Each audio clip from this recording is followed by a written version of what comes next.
उत्तर प्रदेश के प्रयागराज में महाकुंभ में सभी श्रद्धालु आस्था की डुबकी लगा रहे हैं। वहीं कुछ सियासतदान इसमें भी राजनीति करने से बाज नहीं आ रहे।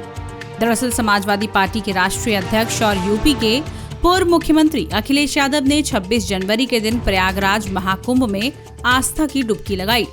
अखिलेश यादव के साथ समाजवादी पार्टी के कई नेताओं और कार्यकर्ताओं ने भी इस दौरान संगम में स्नान किया। अखिलेश यादव को चारों तरफ से सपा नेताओं ने घेरा हुआ था। वहीं सुरक्षा का घेरा बनाकर पुलिस के जवान भी वहां तैनात थे। संगम में स्नान करने के बाद अखिलेश यादव ने कहा कि मैंने 11 डुबकी लगाई है। इसके साथ ही उन्होंने यूपी के मुख्यमंत्री योगी आदित्यनाथ से जुड़े सवालों के साथ साथ कई जवाब दिए। उन्होंने मीडिया से बातचीत में महाकुंभ 2025 की व्यवस्थाओं को लेकर कई सवाल उठाए। अखिलेश ने कहा कि अगर योगी सरकार महाकुंभ में हजारों करोड़ रुपए खर्च कर रही है तो बुजुर्गों के लिए कोई ऐसी व्यवस्था जरूर होनी चाहिए थी जिससे उन्हें ज्यादा पैदल नहीं चलना पड़े। गणतंत्र दिवस के शुभ अवसर पर आज मैं संगम में महाकुंभ में शामिल होने आया हूं।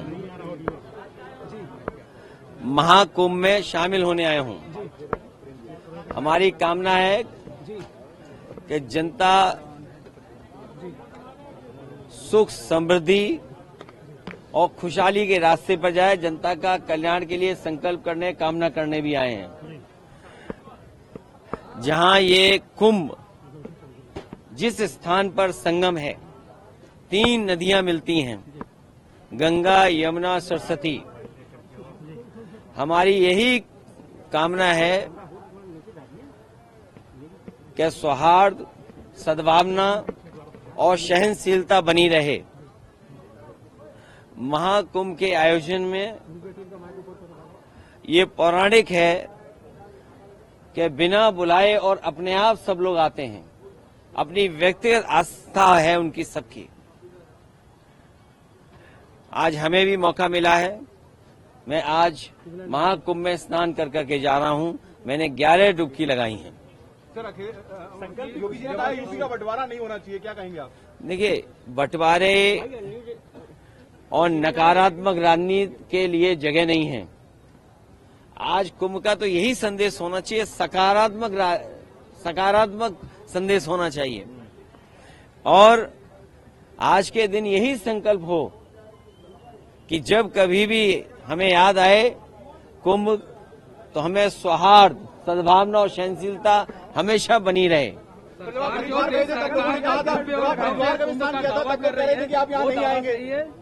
देखिए, गंगा में स्नान और त्योहारों के दिन स्नान, जिस दिन मैंने वहां पर हरिद्वार में स्नान किया था उस दिन भी एक त्योहार था। बहुत बड़ा त्योहार है। भारत देश के लोग कोने कोने में अलग अलग नाम से इस त्योहार में शामिल होते हैं। उस दिन हरिद्वार में स्नान किया था और आज संगम में स्नान करने का मुझे मौका मिला है। योगी जी कह रहे हैं बुलडोजर चलता रहेगा, नहीं रुकेगा बुलडोजर। देखिए, बुलडोजर चले नहीं चले, सरकार कैसे बचेगी? जब सरकार ही नहीं होगी तो बुलडोजर किसके पास होगा? संकल्प यही है कि सौहार्द बना रहे, सद्भावना बनी रहे, सहनशीलता हो, और जो भी स्नान हो सहनशीलता के साथ स्नान होना चाहिए। ये सरकार के लोगों को कोई स्पोर्ट्स इवेंट नहीं बनाना चाहिए इसको। समाजवादी सरकार में भी और पहले भी नेताजी को भी और हम लोगों को भी कुंभ के आयोजन को करने का मौका मिला था। जो उस समय कुंभ हुआ था, कम संसाधन में सरकारें अलग अलग थीं। यूपी में सरकार दूसरी पार्टी की थी, समाजवादी पार्टी की थी। दिल्ली में सरकार दूसरी पार्टी की थी। लेकिन उसके बावजूद भी कम संसाधन में 800 और 1300 करोड़ में वो महाकुंभ या कुंभ से जो 12 साल बाद होता है वो कुंभ कराया गया था। सर, पहले और आज तो सुनने में आ रहा है कि 7,000 करोड़ 10,000 करोड़ खर्च हो रहा है। अगर यहाँ लोगों को असुविधा हो रही है चलने के लिए, मैंने खुद अपनी आंखों से देखा है कि बुजुर्ग, जो महिलाएं हैं, जो पुरुष हैं, वो कितनी दूर से चल करके आते हैं। अगर आप कुंभ में इतने 1000 करोड़ रुपए खर्च कर रहे थे तो कम से कम बुजुर्गों के लिए कोई ऐसी व्यवस्था होती जो बुजुर्गों को ज्यादा पैदल नहीं चलना पड़ता। और फिर जैसे हम हैं वीआईपी या और हैं वीआईपी या और सम्मानित लोग जब आए तो कम से कम व्यवस्था ऐसी होनी चाहिए, पूरे कुंभ को पता लगे कि हाँ आज कोई वीआईपी है जिसकी वजह से ये व्यवस्थाएं बहुत अच्छी चल रही हैं। मतलब आप डुबकी लगाकर भी निशाना साध रहे हैं? नहीं देखिए, डुबकी ये लगाकर भी सियासी निशाना साध रहे हैं। अरे भाई ये बताओ, माँ गंगा के किनारे लोग झूठ बोल रहे हैं। और मैं तो आपसे कहूंगा, देखिए माँ गंगा के किनारे न जाने कितनी बातें कही जा रही हैं, वो क्या सच हैं? लेकिन अगर आयोजन 1300 करोड़ में अच्छा हो सकता है, 800 करोड़ में अच्छा हो सकता है, तो 10,000 करोड़ में, 7,000 करोड़ में कितना अच्छा हो सकता है। उसमें तो न कोई ट्रैफिक की दिक्कत होती, न कोई पानी की दिक्कत होती, न साधु संतों से बिजली का बिल लिया जाता या उनको असुविधा होती, या जो चीजें महंगी है वो भी सस्ती होती। अरे इतना कुछ हो सकता था 10,000 करोड़ में। और फिर तो दिल्ली की सरकार भी उनकी है और वो भी अर्थव्यवस्था कहाँ पहुंच रही है, तो 10,000 करोड़ और मांगने चाहिए, हमारी मांग है। वहीं अखिलेश के बयान के साथ ही यूपी की सियासत गर्मा गई है। यूपी के पूर्व डिप्टी सीएम दिनेश शर्मा ने अखिलेश यादव पर निशाना साधा। हर व्यक्ति को अधिकार है कि वो अपने धार्मिक कृत्यों को करे। आदरणीय अखिलेश जी ने स्नान किया, ये एक अच्छा काम है, वो सनातनी है और परंपरा को मानते हैं, अच्छी बात है। लेकिन उन्होंने भी एक्स पर लिखा था कुछ दिन पहले कि जो ट्विटर पे कि त्रिवेणी को करे प्रणाम और रखे नहान का मान। यही प्रार्थना है प्रभु से कि संगम तट पर जाएं और उसके अंदर सौहार्द और करुणा उपजाएं, झूठ ना बोलो। गंगा के तट न करो घोषणा बिन बजट। और मुझको लगता है कि जो ट्वीट किया था उसको शायद हो सकता है भूल गए हों। अच्छी बातें कही, उसमें मेरी कोई टिप्पणी नहीं है। व्यवस्थाओं के संदर्भ में जो उन्होंने कहा, तो मुझको लगता है कि इस बात को अच्छी तरह से समझना चाहिए कि उनके थोड़ा सा उनका हो या किसी भी राजनीतिक दल के, अगर वो 1000 लोगों का कार्यक्रम करते हैं तब भी अव्यवस्था हो जाती है। जो अपने घर में 1000 लोगों की व्यवस्था नहीं कर सकता, आज 40 करोड़ लोगों की व्यवस्था वहां पर कुंभ पे हो रही है। मुझको लगता है इसके लिए प्रशंसा करनी चाहिए। और जिस तरीके से वो कुंभ में आए और उनको निर्मल जल मिला, उन्होंने कहा 11 डुबकी लगाई है, इसके मतलब पानी साफ था। एक चीज तो उन्होंने स्वयं कह दी कि पहले लोग तो वहां मॉरिशस के राष्ट्रपति आए थे 2013 में, जब उनकी दल की सरकार थी, वो डुबकी लगाने से मना कर दिया था। अब की तो वो आचमन भी कर रहे थे पानी की, ये भी मैंने देखा। यानी जल शुद्ध हुआ तो योगी बाबा को एक धन्यवाद बनता है। और जो व्यवस्थाएं वहां पर थीं उनके बारे में भी एक शब्द बोलना चाहिए।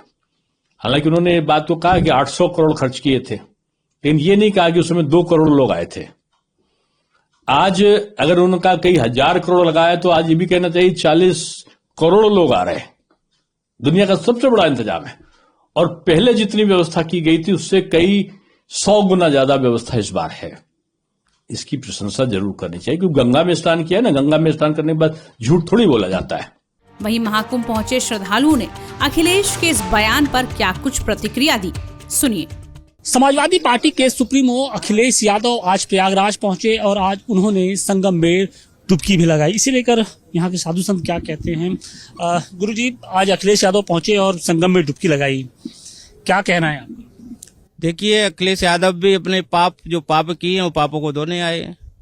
जैसे कि चंद्रशेखर आजाद कहता है कि वहाँ जो पापी हैं पाप धोने आएंगे, तो शायद अखिलेश यादव ने भी कोई पाप किया होगा, इसलिए संघ में पाप धोने आए। यहाँ तो माँ भगवती को प्रणाम करने के लिए आशीर्वाद लेने आते हैं सभी लोग माँ गंगे के। और जो कहता है कि साधु संतों पे हमारे महाराज जी योगी जी ने कितनी अच्छी सुंदर व्यवस्था की, उसके बाद हाथ लो उठाते हैं, तो मैं नहीं मानता हूँ। वो तो अपने पाप धोने आए, वैसे भी पापी है वो तो।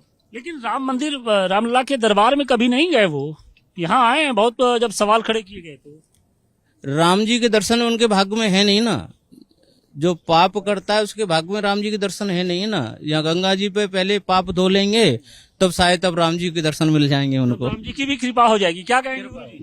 बिल्कुल, उनको अगर सनातन से अगर प्रेम हो जाए और केवल एक वोट बैंक की राजनीति करते, बाकी उनके मन में ऐसी नहीं भावना है कि मैं सनातन से नहीं हूँ। अगर सनातन नहीं होते तो गंगा स्नान करने नहीं आते हो। सनातन है लेकिन वोट बैंक की राजनीति उनको रोक देती है। ये बात आपने सही कही। अगर सनातन नहीं होता तो गंगा स्नान नहीं करते। और सनातन चाहते हैं लेकिन वोट बैंक की हाँ चाहते, अंतर्मन है उनका कि हम स्नान करें, दिखाएं भी गंगा, उनको रामलला के भी दर्शन की इच्छा है। लेकिन अब इस राजनीतिकरण में उसमें नहीं जाना चाहते। फंसे हुए हैं कि कहीं ऐसा अभी तो उन्होंने यहाँ अभी पता नहीं कैसे आप करे आ गए। अभी तो उनका इंटरव्यू था कि वो हरिद्वार में स्नान आए हैं आज दर्शन। आ गए, ठीक है, उनके पिताजी की स्मृति लगी है वहाँ पे, उसमें आए होंगे। हो सकता है अच्छी बात है कि गंगा में उनको बुद्धि दिया और गंगा स्नान किया उन्होंने, अच्छी बात है। सनातन की ओर बोलना चाहिए खुल के। इन लोगों को डर किस बात का रहता है कि सनातन के प्रति बोलने में इनको। उन्होंने कहा कि माँ गंगा ने बुलाया है तो आज मैं चला आया। बिल्कुल, गंगा ने उनको हर समय बुलाया है। गंगा उनको मना कर रही थी क्या?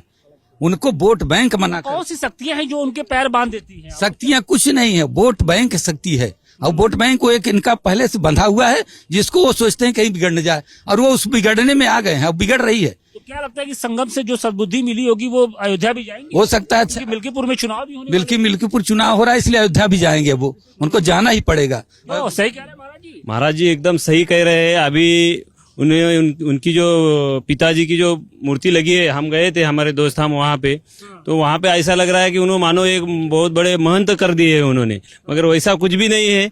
वो उनको गंगा जी ने आज उन्होंने स्नान जो किया है उसमें अभी दिखाई दे रहा है कि गंगा जी उनके पूरी राजनीति में ही कर रहे हो, पूरी राजनीति कर रहे हो। गंगा जी उनको कभी मना नहीं किया आने के लिए। आज पूरा पाप धोने के लिए आए हैं। पाप धोने के लिए आए हैं क्या? नहीं, पाप धोने नहीं आए हैं, नहाने आए हैं। लेकिन ये लोग तो कह रहे हैं कि पाप धोने आए हैं। हम पाप किए नहीं तो क्या धुलेंगे? नहीं, उनको नहीं, आपको नहीं, अखिलेश यादव। हम भाई क्या कह रहे हैं? अरे पाप कोई धुलते है क्या?